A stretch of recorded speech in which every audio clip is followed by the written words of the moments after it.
Қарасай ауданы алып мегаполис Алматы қаласымен көршілес орналасқандықтан, кәсіпкерлік саласы да қарқынды дамып, көптеген бизнес ошақтары бой көтеруде. Әсіресе оның ішінде мейрамхана, кафе және тағы басқа осы сынды көңіл көтеру орталықтарына халықтың сұранысы өте үлкен.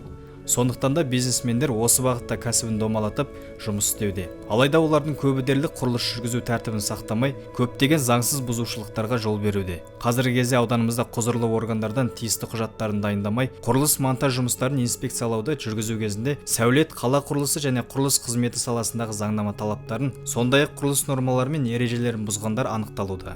Солардың бірі Дружба өндірістік кооперативі Алматы Жандос трассасы бойындағы номер 28 А учаскесіндегі заңсыз мейрамхана құрылысы еді.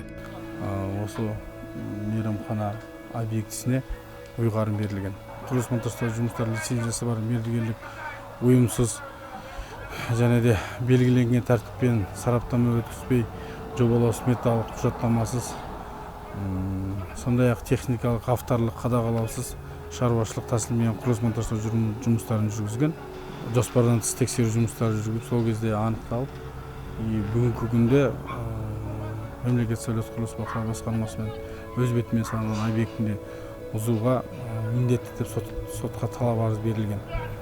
Сол талап арыздарымыздың барлығы орындалып, мейрамхананы бұзуды міндетті деп тауып, қазіргі уақытта сот орындаушылармен бүгінгі күнде осы нысананы бұзып жатырмыз.